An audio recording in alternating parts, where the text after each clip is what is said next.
یہ مسائل گرامی پڑھتا ہوں ان کی ارواح کا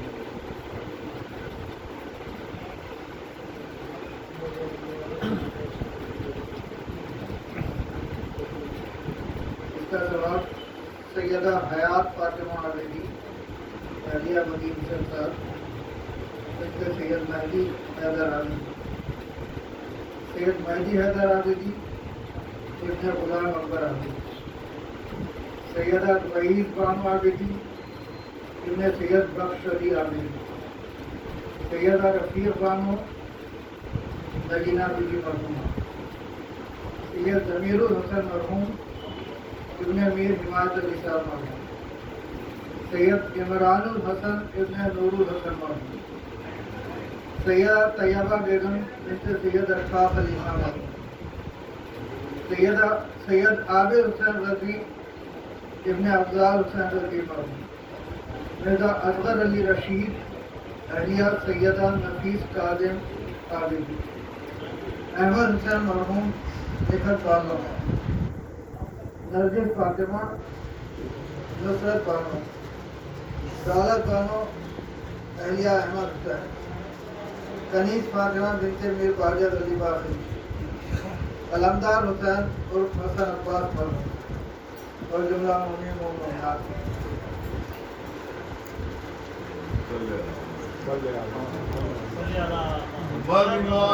محمد أعوذ بالله السميع العليم من الشيطان اللعين الرجيم بسم الله الرحمن الرحيم الحمد لله الذي هدانا لهذا وما كنا لنهتدي لولا أن هدانا الله لقد جاءت رسل ربنا بالحق والصلاة والسلام على النبي الأمي المكي المدني الفراشي الأبتهي حبيب إله العالمين أشرف الأنبياء والمرسلين بالقاسم محمد اللهم صل على محمد وعلى محمد وأهل بيته الطيبين الطاهرين المعصومين المظلومين الذين كتب الله عنهم الرزق وطهرهم تطهيرا اللهم صل على محمد وعلى محمد ورحمة الله على أعدائهم أجمعين من يوم هذا إلى يوم الدين أما بعد فقد قال الله سبحانه وتعالى في القرآن المجيد وقال في الحق بسم الله الرحمن الرحيم استعذنا ربكم لئن شكرتم اللهم صل على محمد وعلى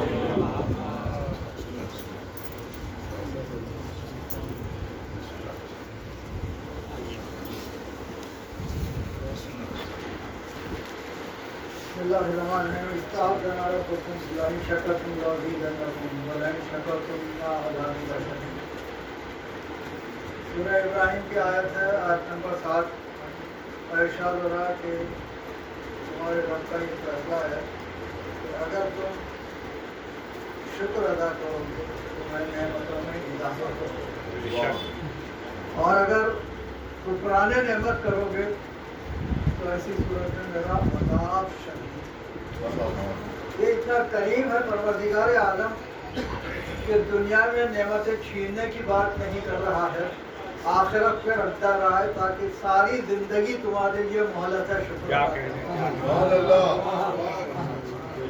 اس کے بعد ایک اور مقام پہ ارشاد ہوتا ہے لا یفعل اللہ بعذابکم ان شکرتم اللہ عذاب کیوں کرے گا اگر تم شکر ادا کرو یہ دو آیتیں یقیناً اس بات کی ہدایت کرتی ہیں کہ انسان کو دن میں کم از کم تمام نعمتوں کا شکر ادا کرنا چاہیے ایک تسبیح شکر کی سارا دن کے لیے اگر پڑھ لی جائے سونے سے پہلے تو تمام دن کی نعمتوں کا شکر ادا ہو جاتا ہے۔ پروردگار عالم نے رسالت مآب کو عصمت کے ساتھ اس کائنات میں اور یہ نعمت عصمت وعدہ کیا ہے پروردگار عالم کا؟ اگر تم شکر ادا کرو گے تو میں نعمتوں میں اضافہ کروں گا۔ اب سوال یہ پیدا ہوتا ہے کہ نعمت عصمت ایسی نعمت ہے جس میں اضافے کا سوال ہی پیدا نہیں ہوتا، کوئی سوال پیدا نہیں ہوتا، اس لیے کہ عصمت مکمل تقوی ہے جہاں کوئی سوال ہی پیدا نہیں ہوتا کسی نفس کا یا کسی گناہ کا، تو اب اس میں کسی اضافے کا امکان نہیں ہے۔ اب پروردگار عالم جب وعدہ کر رہا ہے کہ اگر تم شکر کرو گے تو میں نعمتوں میں اضافہ کروں گا، تو نعمت عصمت میں پروردگار عالم اضافہ کیسے کرے؟ سوال پیدا ہوتا ہے کہ کیسے اضافہ کرے نعمت میں؟ تو ایک ہی طریقہ ہے کہ اس خاندان میں اور ہستی دے دی جائے جو عصمت پہ فائز ہو۔ لہذا پروردگار عالم نے شہزادی کونین فاطمہ زہرا سلام اللہ علیہ مرکز عصمت قرار دے کے عطا کر دیا۔ رسالت مآب شکر کی منزل پر ہے۔ جب بعثت ہوئی تو بعثت سے پہلے ہی کردار رسالت مآب یہ تھا کہ لوگ امین بھی کہہ رہے تھے، لوگ صادق بھی کہہ رہے تھے، اور یقیناً جب غار میں جا کے عبادت کرتے تھے تو شکر الہی بھی ادا کرتے تھے۔ جب شکر الہی ادا کرتے تھے تو اب رسالت مآب کے لیے جب بعثت کا وقت آ رہا تھا تو چونکہ پروردگار عالم نے قرآن مجید میں ارشاد فرمایا کہ آپ بالکل اس جناب موسیٰ کی طرح ہیں، تو جناب موسیٰ نے دعا کی تھی کہ میرے مالک مجھے ایک بھائی میرا مددگار وزیر بنا کے دے۔ لہذا اب رسالت مآب بھی دعا کرنے چاہتے تھے۔ اب دعا کیسے کریں؟ سلیقہ پروردگار عالم نے دیا، اور رب ادخلنی مدخل صدقوں واخرجنی مخرج صدقوں واجعلنی من لدنک سلطانا نصیرا۔ اے میرے مالک میرا داخلہ صدق کے ساتھ ہو، میرا خروج صدق کے ساتھ ہو، اور میرے لیے اپنے پاس سے ایک سلطان مددگار دیکھیں کون کہہ رہا ہے؟ پروردگار عالم جو ساری کائنات کا سلطان ہے، سلطانوں کو بنانے والا ہے، وہ علی کو سلطان کہہ رہا ہے، اور اس منزل پر علی ہے۔ اور اس کے بعد علی منزل ہے کہ اپنے پاس سے جب کہہ رہے ہیں تو لازمی بات ہے کہ پروردگار عالم کو انتظار کرنا چاہیے۔ لہذا جانتا تھا کہ جناب رسالت مآب مانگیں گے اپنے پاس سے، تو ابراہیم سے پہلے ہی بیعت بنوائی، اور اس بیعت سے مولائے کائنات کو عطا کر رہا ہے، اور وہاں بھی عصمت رکھی، وہاں بھی عصمت رکھی۔ دیکھیے عصمت میں اضافہ ممکن نہیں ہے، تو اب اضافہ کیسے کرے؟ عصمت پہ اضافہ کیسے کرے؟ مزید ہستیاں عصمت کی دیتا چلا جائے، لہذا مولائے کائنات عطا، شہزادی کونین عطا ہوئی۔ اب شہزادی کونین جب تشریف لاتی تھی تو رسالت مآب کھڑے رہ کے استقبال کرتے تھے۔ دیکھیے شکر کرنے کے کچھ طریقے ہیں، ایک تو یہ کہ زبان سے کہا جائے شکر للہ، دوسرے یہ کہ نماز ادا کی جائے شکرانے کی، تیسرا طریقہ یہ کہ جس چیز کے لیے جو نعمت عطا ہوئی ہے اسے اس میں خرچ کیا جائے۔ اب پروردگار عالم نے رسالت مآب کو شہزادی کونین عطا فرمایا، شہزادی کونین مرکز عصمت قرار پائی۔ اب ان